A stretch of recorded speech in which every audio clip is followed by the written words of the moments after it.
믿음의 길에서 만난 역풍과 순풍이라는 제목으로 하나 말씀 증거하겠습니다. 보통 역풍이란 말도 많이 쓰고 순풍이란 말도 많이 쓰는데, 이게 이제 그 배가 항해할 때 그 진행하는 방향으로 바람을 만나면 순풍을 만났다, 그렇게 말을 하고, 반대로 진행하는 방향과 반대 방향으로 그렇게 바람이 불면 역풍이다, 그렇게 표현합니다. 그런데 오늘날 이 말은 배 타고 가면서 쓰는 것보다 일반적으로 사용합니다. 그래서 어떤 뉴스에도 많이 나오죠.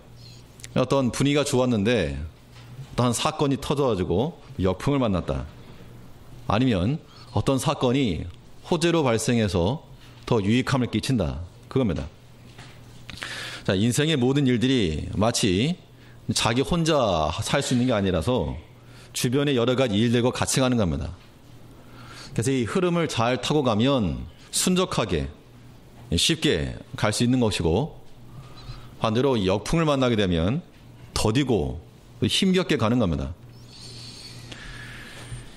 이 믿음의 일도 마찬가지인데, 우리가 이 믿음의 일을 걸어간다 할 때 신앙의 삶에서 하나님의 뜻을 따르고 또 그 말씀을 타고 가면 이 순적한 길을 얻을 건데, 그런데 우리가 자꾸 미혹을 받는다는 겁니다. 거기 아니다, 거기 아니다. 예전에 초등학교 때 학교 가다 보면 오락실도 많고, 끝나고 집에 갈 때도 오락실도 많고, 친구들이 오락실 가자고 이렇게 꼬시는 것처럼 우리 인생의 믿음의 길에서 하나님의 뜻과 그 말씀대로 걸어나가면 순적한 길을 만날 것인데, 자꾸 미혹받는다는 겁니다. 거기 아니다, 더 좋은 데겠다. 그러다가 하나님의 말씀에 역풍을 만나가지고 깨지기도 하고 부서지기도 하고, 아니면 결국에는 돌아서 하나님께서 인도하시는 길을 가긴 가는데 아주 손실이 크다는 겁니다. 우리가 때로는 이 역풍이라고 하는 것도 신앙적 단련을 위해서는 필요할 수 있지만, 무엇이 지혜인가 거스릴 필요가 없다는 겁니다. 하나님 거스려서 이길 사람이 없으므로 우리는 하나님의 말씀과 그 뜻을, 흐름을 타고 순종하여 순풍을 타고 가야 됩니다. 그러면 우리 인생 가운데서 이 믿음의 경주에서 이 순풍을 타고 가려면 두 가지인데, 역풍을 피하면서 순풍을 타는 겁니다. 이게 이제 마치 그 경주라고 하는 걸 한번 생각해 보시면, 이 두 명이서 달리기 하는 거 없으니까 이 스케이팅, 스피드 스케이팅 같은 거, 스케이트 둘이서 달리는데 세 가지 장면을 한번 생각해 보시자고요. 하나는 출발선, 부정 출발이냐 아니면 정상적인 출발이냐, 여기서부터 시작해야 됩니다. 믿음의 경주를 잘 하려면 일단 그 출발선을 잘 살펴야 되고, 그 다음 출발했으면 뛰어야 되는데 그 달려가는 동력이 무엇인가, 어떠한 힘으로 달려가는가, 그 동력, 에너지라고 하는 걸 한번 생각해 보셔야 되고, 그 다음에 달리기는 달리는데 어디로 달리느냐, 자기 길, 자기 레인으로 달려야지 괜히 옆으로 끼어들면 그것도 실격이라는 겁니다. 이 믿음의 경주에서 역풍을 피하고 순풍을 만남으로 그까지 완주를 잘하기 위해서 우리가 생각해 볼 것인데, 한번 차례대로 살펴보겠습니다. 첫째는 이 역풍을 피하고 순풍을 순적히 만나려면 이 출발 기준을 잘 살펴야 되는데, 그 기준이 사람의 기준이냐 아니면 하나님의 기준이냐, 이걸 살펴야 됩니다. 사람의 기준에서 출발하는 것이면 그것은 부정 출발이죠. 실격이면 실격. 아무리 빨리 가도, 아무리 멀리 갔어도, 아무리 많은 물질이 들어가서도 다 실격이라는 겁니다. 사람의 기준이냐 하나님의 기준이냐, 결국 하나님께서 밀어주시는 방향으로, 하나님께서 밀어주시는 그 방향으로 가는 것이 우리가 순적한 길을 만나는 길이 되는 겁니다. 두 가지 기준을 말했는데, 사람에게 칭찬받으려고 하는 거, 이런 것들이 다 사람의 기준에서 출발하는 겁니다. 아니, 그러면 사람의 칭찬을 받아야지 욕을 먹으면 되겠는가? 결과적으로 우리가 칭찬을 받는 것은 즉히 우리가 추천할 것이고 또 마땅히 그래야 됩니다. 어떤 일을 한 다음에 비난이나 욕을 받을 게 아니고 칭찬받는 것이 마땅한데, 그런데 처음부터 사람에게 좋은 말과 칭찬을 받으려고 시작하는 것 그 자체가 잘못됐다, 그 이야기입니다. 종이 한 장 차이지만 우리 그 출발 기준 자체부터 우리가 바로해야 되겠는데, 사람들이 말하기를 잘했다, 저 사람 정말 잘했다, 잘한다, 이런 것을 출발점으로 삼지 말자는 겁니다. 특히 이 믿음의 일을 행함에 있어서, 우리 신앙적인 일, 이거에 있어서 사람들이 참 잘했다, 좋다, 이렇게 말하려고 하는 것을 들으려고 하면 그것이 잘못된 출발일 수 있다는 겁니다. 오늘 이 골로새 교회가 처했던 문제가 바로 그거였습니다. 물론 당연히 잘하는 게 중요한데, 이 거짓 교사들이 들어와서 어떤 기준을 가지고 들어왔는가 하면, 천사 숭배 사상, 혹은 날짜 지키는 거, 먹고 마시는 거, 이건 먹어야 된다, 이건 먹으면 안 된다, 절기, 안식일 지켜야 된다, 아니다, 그런 걸 가지고 기준을 가지고 들어왔다는 겁니다. 그러면 그런 기준에 의하면 먹지 말라는 것 안 먹는 사람이 믿음 잘 쓰는 거죠. 또 안식일 지키라고 그랬으면 그 기준을 잘 지키는 사람이 믿음이 좋은 거라는 겁니다. 사람들이 뭐라 그러냐, 잘했다, 잘했다. 물론 결과적으로 그런 호칭, 그런 것을 듣는 것이 뭐 나쁠 건 없으나, 그러나 처음부터 그런 것을 염두에 두고 시작하는 것은 합당치 않다는 겁니다. 그러니까 우리가 다른 사람을 판단할 때도 조심해야 됩니다. 누군가 이걸 먹는다, 저 사람 믿음 끝났다, 이렇게 판단할 게 아니라는 겁니다. 왜냐? 먹고 마시는 것에 하나님의 기준이 있지 않기 때문에 그렇습니다. 16절 말씀을 보시면, 그러므로 먹고 마시는 것과 절기나 월삭이나 안식일을 인하여 누구든지 너희를 폄론하지 못하게 하라. 폄론하지 못하게 하라, 그 말은 비방하지 못하게 하라, 그 이야기인데, 즉 먹는 것과 마시는 것으로서 비난하지 못하게 하라. 그러니까 우리 기독교적인 측면에서 보면, 특별히 한국 교회 전통을 따라서 여러 가지 금하는 것들이 꽤 있죠. 먹어서 안 된다. 물론 또 우상의 제물이랄지 이런 것들은 성경적 규약으로 우리가 받고, 또 어떤 음주와 같은 거, 이런 것들도 우리가 다 지켜나가는 겁니다. 또 우리는 특별히 주일이면 사고 파는 것도 금하고 사먹는 것도 하지 않고, 물론 개인적으로 하시는 분들도 없지 않아 있겠지만 그런 기준을 가지고 있다는 겁니다. 그러면 우리가 무엇을 조심해야 되는가 하면, 우리가 그 기준을 따라서 우상의 제물을 먹지 않고, 또 술을 입에 대지 않고, 또 주일에 사거나 팔지 않고, 이런 것을 지키는 것은 그 사람의 개인적 신앙을 따라가는 것이지, 그것을 기준으로 저 신앙 저 땡이다, 저 엉터리다, 저 헛믿었다, 이렇게 말할 게 아니라고 하는 겁니다. 그럼 우리가 조심해야 됩니다. 어떤 의미인가 하면 이런 거죠. 우리가 어떤 무엇인가를 행한다 할 때 그 행하는 것이, 해보니까 이게 정말 좋다, 해보니까 이게 정말 유익하다, 그런 내 깨달음을 따라 깨달음을 가지고 행하는 것과 하라고 하니까 하는 거, 이건 전혀 다른 겁니다. 그렇기 때문에 그 사람의 믿음이 어느 정도 수준이 들어가기까지는 인내해 주는 것도 필요하고, 교회 공동체가 조심해야 될 게 그거라고 하는 겁니다. 물론 공동체의 그런 질서를 위해서 우리 허락해서는 안 될 것들 분명히 있죠. 그래, 다 마셔라, 좋다 이렇게 할 수 없습니다. 당연히 교회에서는 그런 것들을 지켜나가는 게 필요하지만, 그러나 우리가 그런 기준을 가지고 정죄하는 수단으로 가서는 안 된다는 겁니다. 저 사람은 저걸 먹으니까 안 되고, 저 사람은 이 날짜를 안 지키니까 안 되고, 자, 이런 것은 그 개인의 신앙에 따라 우리가 행하는 것이고, 또 그 기준을 지키는 것도 마찬가지입니다.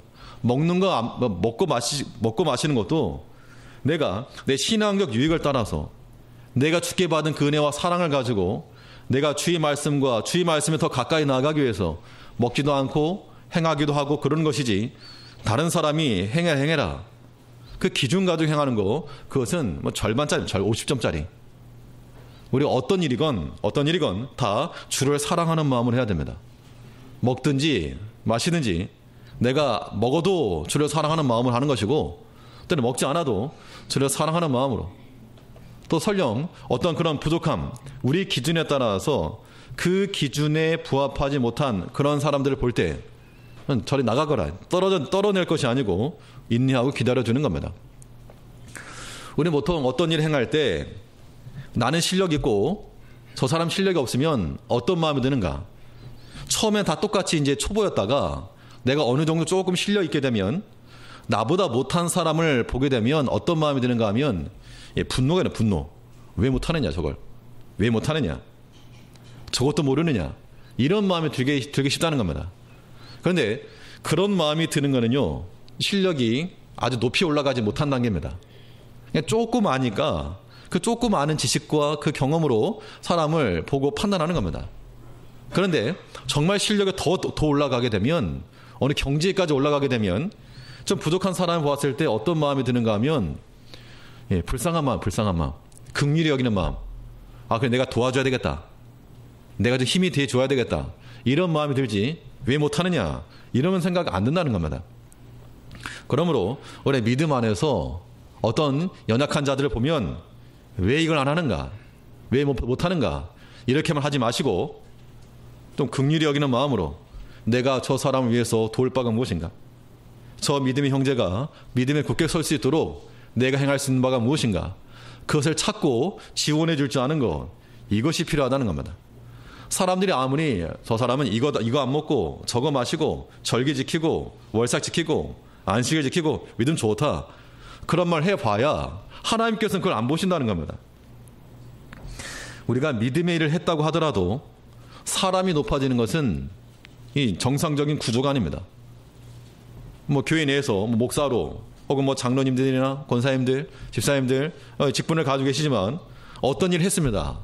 그 일을 하고 나서 내가 높아진다, 또 내가 이름을 얻었다, 그건 잘못된 겁니다. 어떤 믿음의 일을 했을지라도 높아지는 것은 예수가 높아지고 하나님이 높아져야지 정상인 겁니다. 세례 요한은 말하기를 나는 쇠해지고 그는 흥하여질 것이라.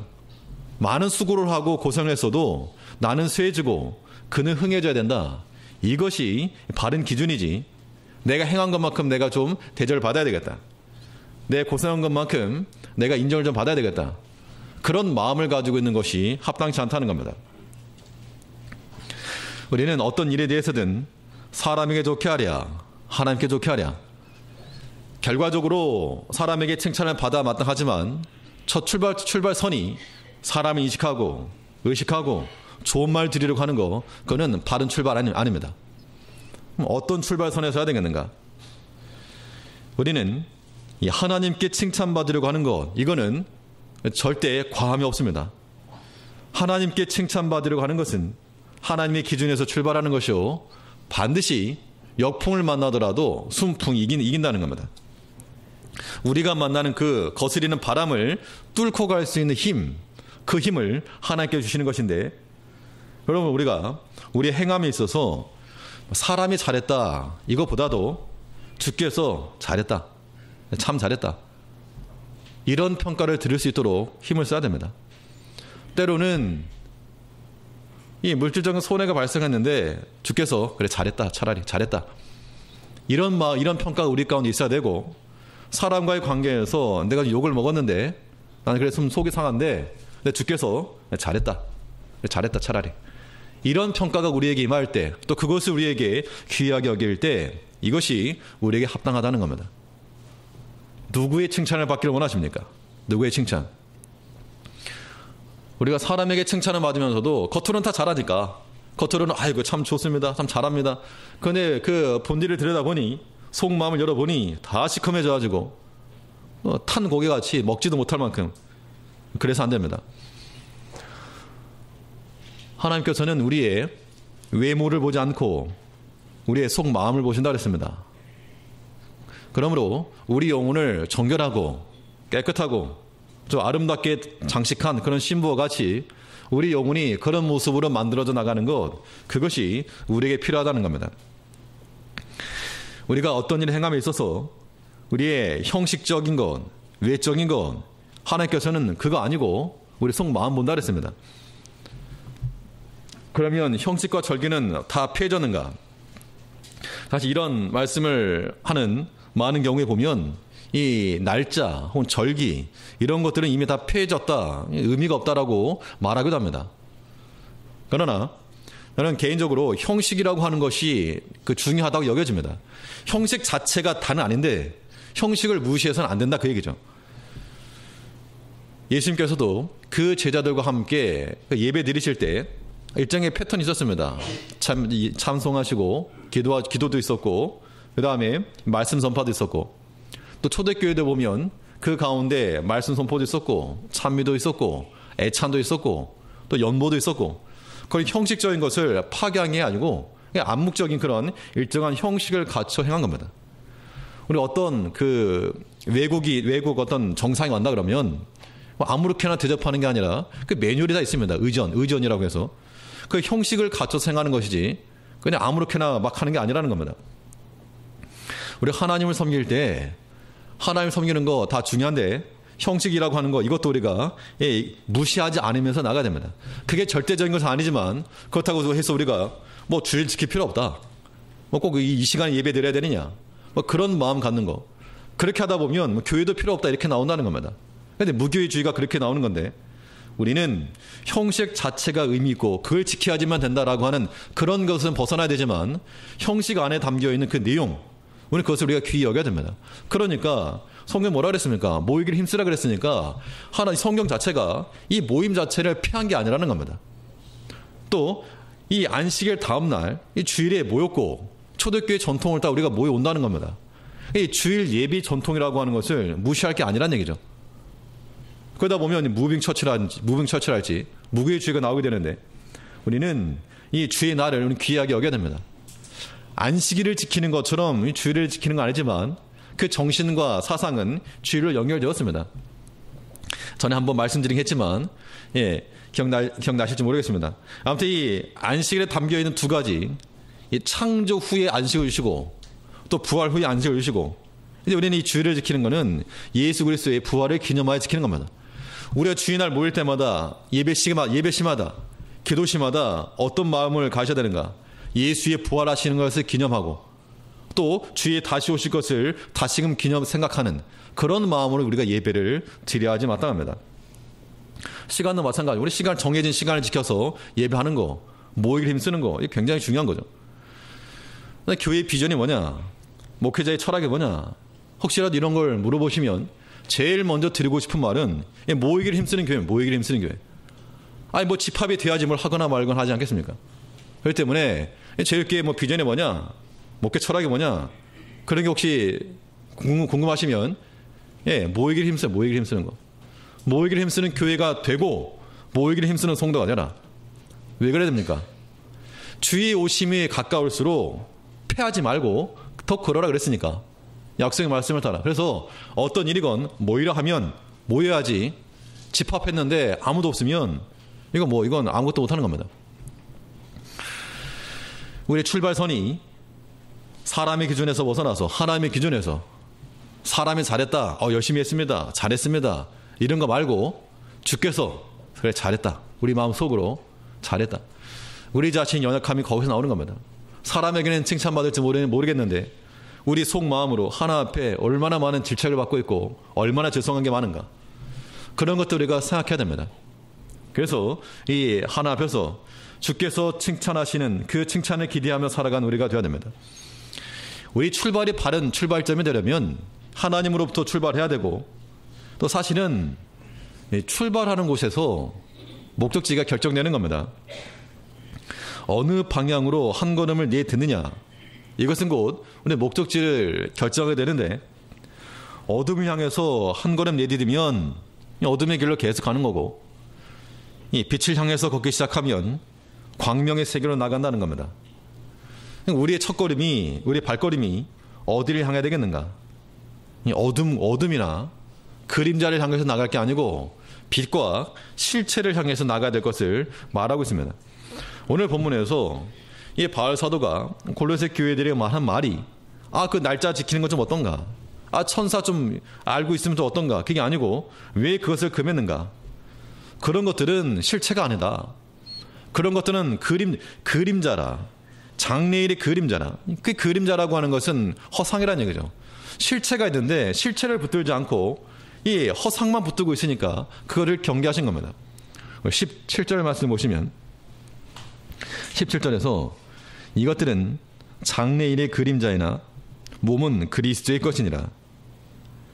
먹고 마시는 거, 절기나 월삭, 안식일, 이 모든 것들이 다 화살표와 같이 누구를 가리키고 있는가? 예수를 가리키고 예수를.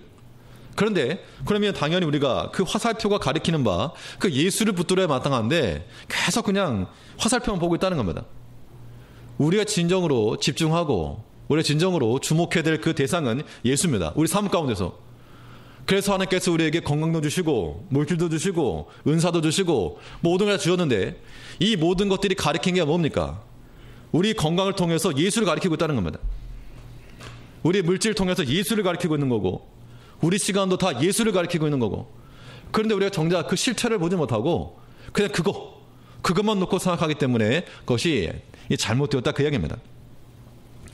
우리는 시시각각 변하는 그림자 말고 그림자 이쪽으로 비치면 이쪽 따라가고 저쪽으로 비치면 저쪽 따라가고 길어지면 좋아하고 짧아지면 울고 어리석다는 겁니다. 실체 대신 예수를 붙들어라. 예수.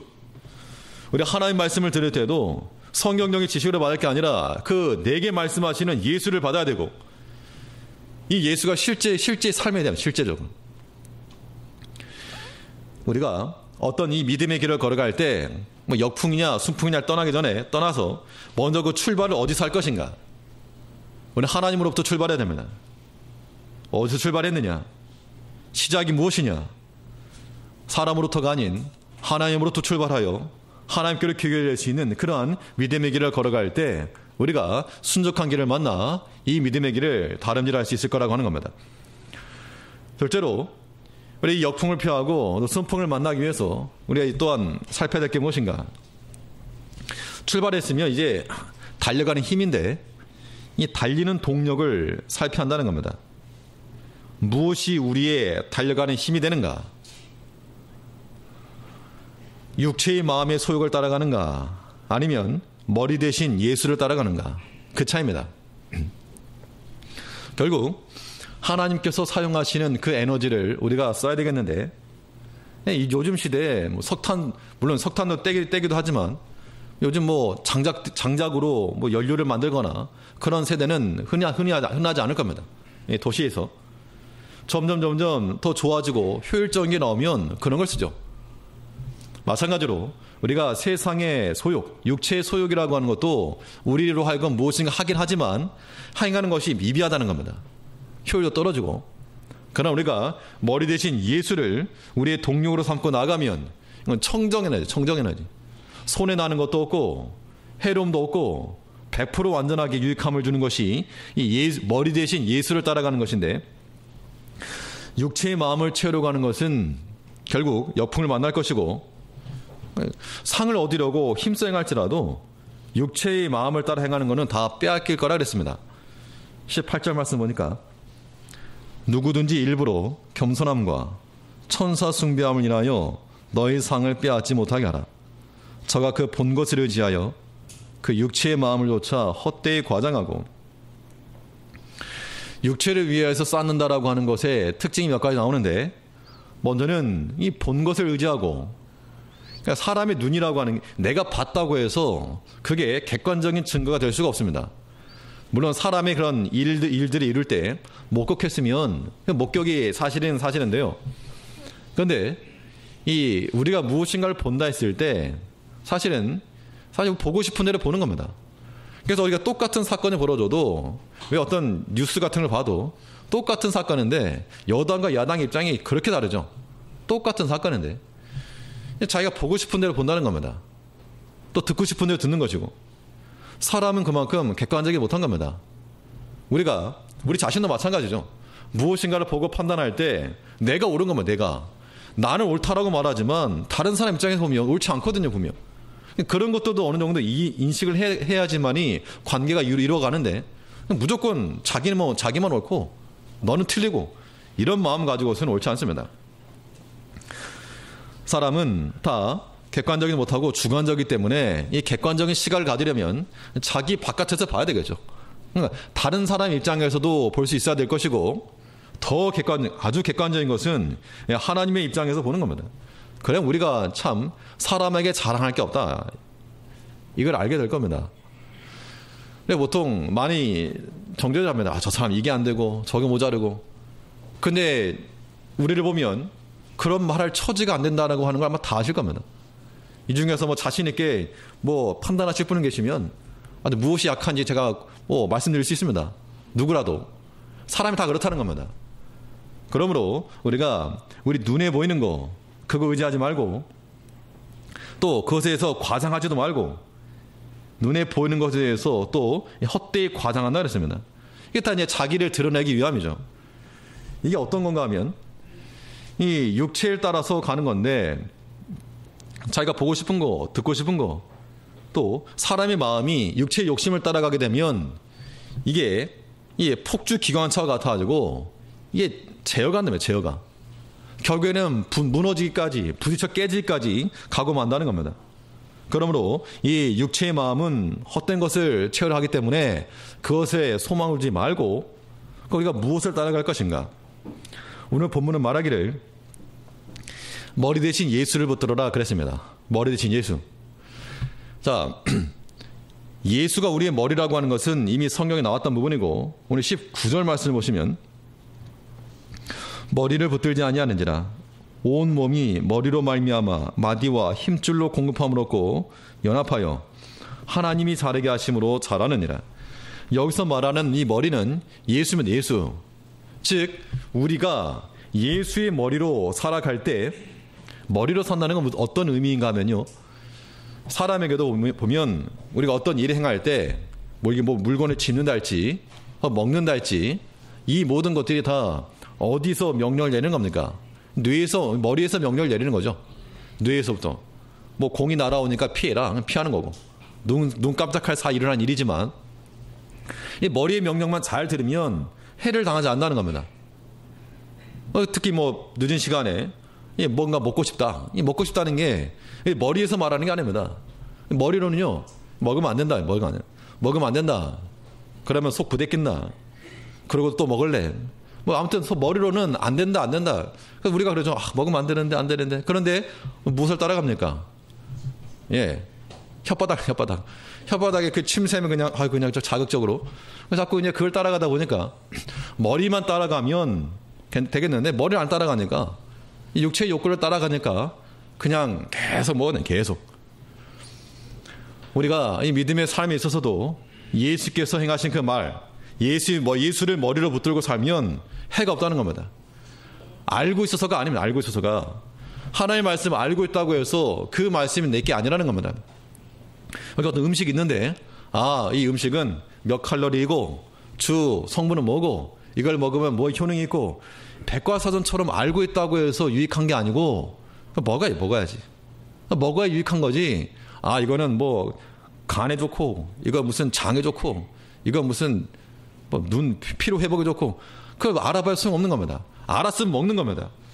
예수께서 우리 마음 가운데 성령으로 우리에게 지적하시죠. 이거 행하라. 이건 안 된다. 그 말씀 지켜라. 기도해라. 이런 말씀 주셨을 때 머리를 붙들고 나가면 실행하면 되는 겁니다. 근데 아주 고집스럽게도 그냥 모른 척하고 그냥 먹어야 되는 겁니다. 좋은 걸, 하나님의 말씀을 먹어야 되겠는데 먹지 말라는 거예요. 우리 몸속에 귀하고 아름다운 것들 집어넣어야지. 세상에 속한 것 잔뜩 집어넣게 되면 그 뭐가 됩니까? 보석함에다가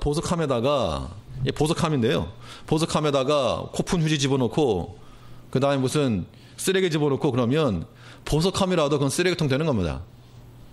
그런데 그냥 다 깨진 그릇인데 내가 거기다가 무슨 다이아몬드 하나 집어넣었다, 보석함 되는 거죠. 우리 안에 무엇을 집어넣을 것인가? 머리로 알고 있는 것 말고 머리로 알고 있는 것에 그 아는 것을 따라 행하는 것이 중요하다는 겁니다. 정상적인 사람, 정상적인 신앙인들이라면 예수를 머리를 붙들고 그 머리가 우리에게 명하는 것 잘 감당해야 됩니다. 왜 그런가? 힘이 어디서부터 옵니까? 우리 힘이 주께로부터 오기 때문에 그렇다는 겁니다. 우리 19절 말씀 다시 보시면 머리를 붙들지 아니하는지라 온 몸이 머리로 말미암아 마디와 힘줄로 공급함을 얻고 연합하여 하나님이 자라게 하시느니라.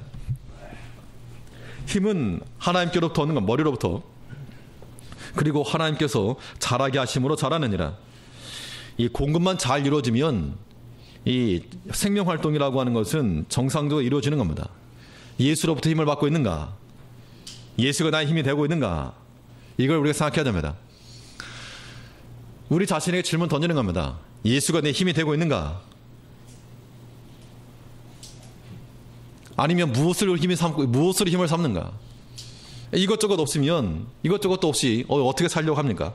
예수를 나의 힘으로 삼고 머리로부터 주어지는 그 말씀을 들음으로 우리 강건한 이 길을 삼아야 한다는 겁니다. 우리 눈과 귀에다가 세상에까 잔뜩 걸어놓고 이쁘지 그러지 말고, 애들이 그런 애들이야 뭐 그냥 팍 찍어 바르고 뭐 붙여놓고 이쁘다 그러지만 얼마나 그건 유치한 거고, 그러니까 참 애들 입장에서 보면 그래 귀엽다라고 말할 수 있지만 다 큰 어른이 그러면 불쌍한 거죠. 안 됐다. 우리가 세상 거 자꾸 찍어놓고 하나님을 향해서 그런 겁니다. 아 이쁘죠? 잘했죠? 하나님께서 차마 못 보는 거. 우리 마음속에 오직 예수 십자가 외에는 다 걸러내고, 예수 십자가는 우리 육적인 몸을 제거하는 힘이 있다고 했습니다. 십자가로서 육에 속한 것들 다 제거내고 다 없이 하고 오직 정결하고 순결한 그 마음을 가져야 됩니다. 그러면 만일 내가 예수로 살아야 되겠는데, 예수를 힘을 얻고 살아야 되겠는데 그러지 못했다. 그럼 어떻게 할 것입니까? 그러지 못했다. 세상의 게 내 마음에 들어와 버렸다. 그러면 다시 하는 거예요. 처음 다시 하는 겁니다. 어쩔 수 없습니다. 우리 마음에 예수께서 역사하시던 그 마음 가운데 세상의 것이 들어와서 내가 넘어졌다, 내가 잘못된 길을 갔다, 그러면 넘어진 자리에서 일어나야 되고, 또 뒤로 돌이켰던 자리에서 다시금 방향을 틀어야 됩니다. 그러면 사죄의 은혜가 풍성한 하나님께서 범죄하는 자들을 심판하시고 회개하지 않는 자들이 진노하시지, 어떤 죄를 지었을지라도 회개하고 돌이키는 그 백성들에게 하나님의 은혜를 베푸시는 것이 하나님의 속성이라는 겁니다.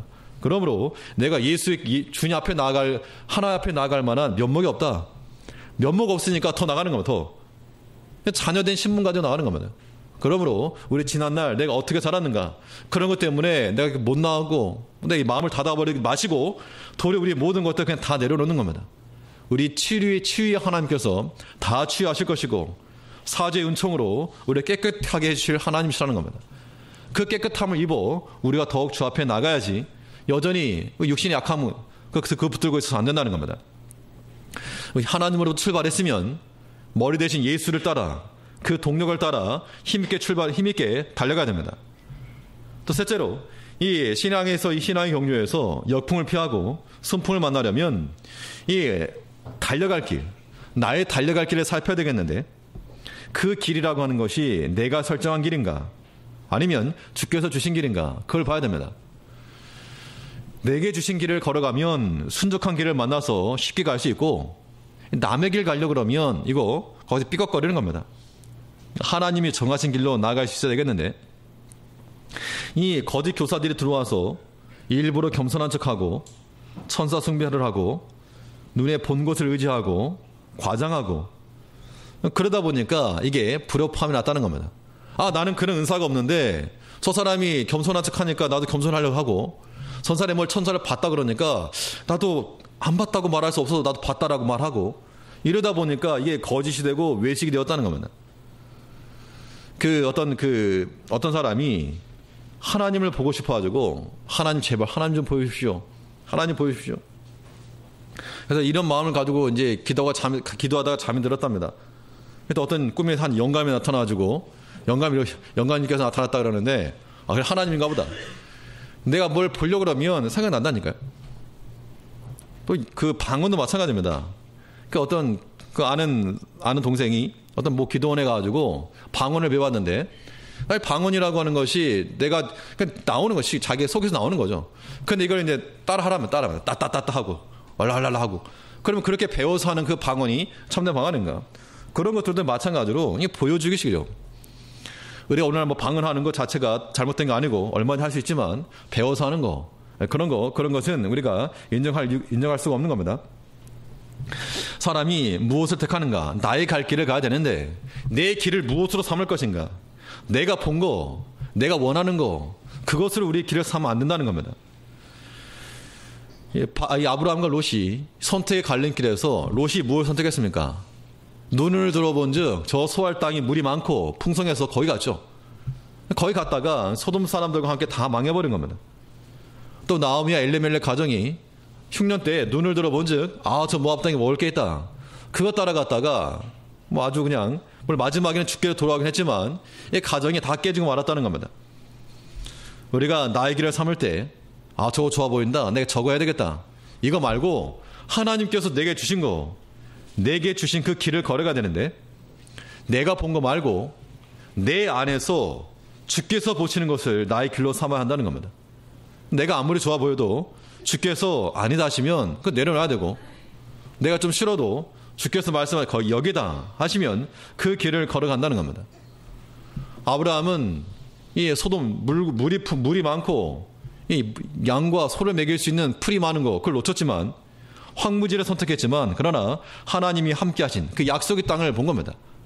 그것이 그로 하여금 순풍을 만나겠다 그 이야기인데, 우리가 어떤 길을 걸어갈 것인가? 하나님께서 우리에게 주신 그 믿음의 길을 걸어가야 됩니다. 이 교회 공동체도 마찬가지입니다. 사람마다 다 은혜가 다르고 능력이 다르고 하는 게 다르기 때문에 따라하려고 하면 꼭 문제가 발생하는 겁니다. 따라하려고 하면 따라할 게 없는 겁니다. 각자가 할 수 있는 일이 있으니까 하나님께 내게 주신 거 가지고 주의를 감당하고자 할 때 이것이 믿음의 길, 순적한 길을 만나 주의를 행하는 겁니다. 믿음의 길을 가다가 이 거짓 교사들에 의해서 흔들리고 있던 교인들 향한 메시지였는데, 사람의 칭찬하는 것 그거 말고 하나님이 칭찬하실 것 그걸 기대해라. 하나님께서 우리 마음속에 그래 잘했다, 내 마음을 알아주는 게 너다, 이런 주의 음성이 들릴 수 있도록 주를 따라갈 것이요, 머리 대신 예수의 지시를 받아 이 머리가 명하는 대로 머리가 명하는 대로 따라 우리 모든 잘못된 길에 피할 것이요, 또 내가 보는 것으로가 말고 내 안에 주께서 보시는 것으로 나의 달려갈 길을 삼아서 주께서 명하신 이 믿음의 길을 순적하게 역풍을 나가지 말고 순풍을 만나서 이 믿음의 길을 걸어가는 우리가 되어야 될 줄 압니다. 기도하시겠습니다.